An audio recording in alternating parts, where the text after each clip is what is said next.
Hello guys, this is Pookie once again, and today I'm back with a different kind of video because it's basically a guide on how to become a better CSGO player by looking at the mistakes a lot of people make.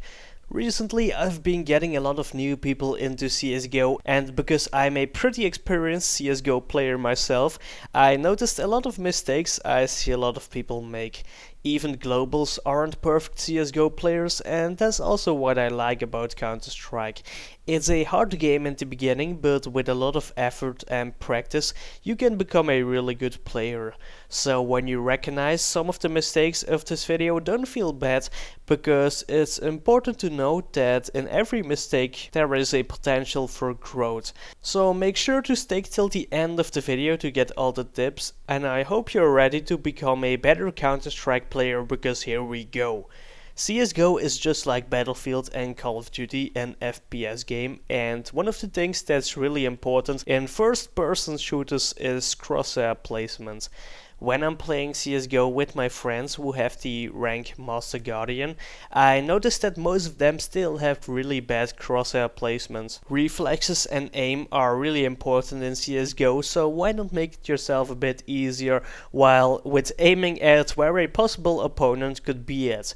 The game isn't called Whack-A-Mole, so why are most of you people having their crosshair aimed at the ground? It takes so much longer to move your crosshair to the enemy when it's aimed at the ground than when it's aimed at headshot range. Over time your game sense improves and you know all the angles an enemy could possibly be at, so even if you have never played a map before, you should have your crosshair at headshot range, because you make it yourself so much easier that way.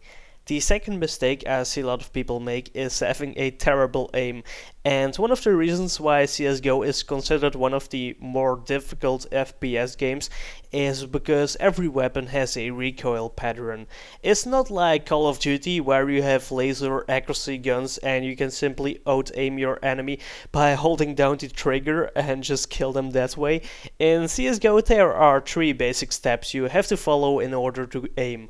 First one is to stand still while shooting, but the second thing is to aim at headshot range, because headshots do so much damage compared to body parts, and the last step is to follow the recoil pattern of your weapon to make sure that your bullets actually hit your enemy.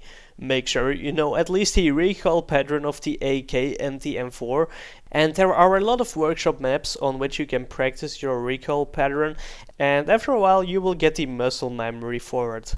But that's not the only thing. You will also have to play a lot of CSGO to improve your aim, and it took me a few hundred hours till I considered myself to have a decent aim, so unless you're the new Olaf Meister, you won't get a good aim overnight.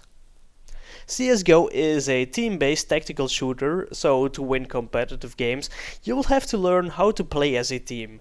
Don't buy an AK when the rest of your team can only afford a P250, because you're probably not gonna get an ace, and when you lose your team will be able to buy AKs and you can't.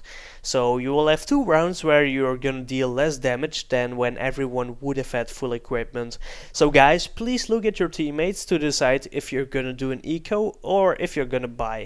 Another thing you've probably already experienced is that when you decide to rush a site, there is always one guy lurking around at the other side of the map, which is really annoying of course, because most of the time pushing a bomb site only works with less defenders than attackers. So guys, when your team calls to push a site, don't be the guy lurking around at the other side of the map. Some people, such as Get Right, do tend to be lurkers, but they only do it when they know their teammates are gonna push through the defense, and they know when to push themselves and end their lurk, because else you're simply useless and your teammates will call you out for it. Counter-Strike is next to a game based on skill, also based on mental strength. Even players such as Device from Astralis, who is one of the best players in the world, tends to not perform in finals. Although his team is skilled enough to win a lot of tournaments, they never really do. So it's important to also take a look at the mental part of CSGO, and some common mistakes I see people make is just giving up on the game when they are losing a lot of rounds. They just start to buy deagles and tend to not play with the team anymore or just surrender the game. First off, I've seen too many comebacks to know that a game is never won or lost till one team reaches 16 rounds. A comeback is always possible if you have enough mental strength to keep on playing as if you would do when you were winning the game. Another issue I want to talk about is flaming on your teammates. Every game someone has to be the bottom fragger, and because everyone has a bad game sometimes, it sometimes happens that you have very few kills, but a mistake a lot of people make is start flaming on the bottom fragger and calling him out for the fact that he doesn't have many frags. This is one of the worst things you can do, because do you really think this guy doesn't know he's playing bad? And there's no need to call him out, because if anything it will even make him more nervous and he will just start playing worse. Instead, be supportive to the bottom fragger and say good things about him when he does some good plays. There are two bomb sites in CSGO, and of course, because these cities are split up, you can't see what's going on at both sides of the map. So that's why it's important to make appropriate rotates, and that's where a lot of mistakes are made. So let me give you guys some good tips, because it's important to have good communication with your team, because if they push your bomb sites, it's important to give accurate info. Instead of just saying they are pushing B, tell how many you have actually seen, and if you have seen the bomb and from where they were coming. Until someone has seen the bomb, you shouldn't really rotate from the other side, because it might be a fake. In the lower ranks, I've seen a combination of bad communication and over rotates, which makes it very easy for the terrorists to just go and plant the bomb on the other side. So make sure you have good communication. Besides weapons, you also buy equipment in CSGO, which helps you defend and attack bomb sites. Head armor is also really important on the T side, because else you will die with a single headshot from the M4. On the CT side, it isn't really necessary to buy head armor, because the AK will always one hit kill you with an headshot even if you have head armor. With the grenades, there are a couple of things you have to look out for. On the CT side, it's important to hold onto your grenades as long as possible. One of the reasons why a team like Na'Vi is so successful is because they have a really slow game with a lot of fakes. So most teams are already out of equipment when Na'Vi finally tends to push a bomb site, which makes it really easy for Na'Vi to just take over sites, because they don't have to deal with smokes and molotovs.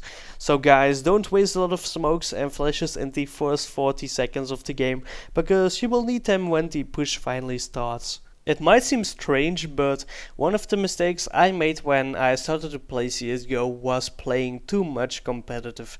Why is that, you might wonder? Because competitive is after all the only game mode that matters in CSGO.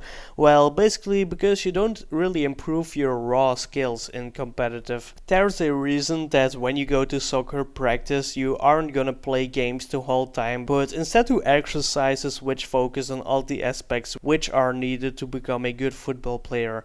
And the same goes for CSGO. You won't get a better aim with playing competitive the whole time, but instead you should play deathmatch, which is a much more efficient way to work on your aim. Even the pro players still refine their spray pattern, warm up, and get a better aim by playing deathmatch.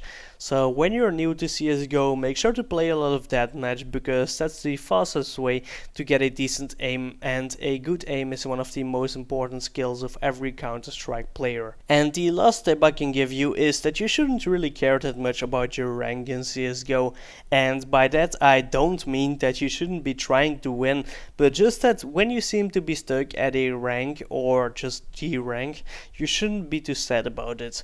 If you really deserve to have a higher rank, after a while you will simply get that rank. I know some people who keep saying they deserve a higher rank, but when I see them play they only get like 20 kills, which means they are simply getting matched with people that are around the same skill level, so that's fine. If you really want to reach global, start working on your mistakes and train a lot, because the more you play the better you become, and that's what we all love about CSGO. So this was Pookie. If you want to help my channel grow, subscribe, leave a like down below, and I see you guys in the next one.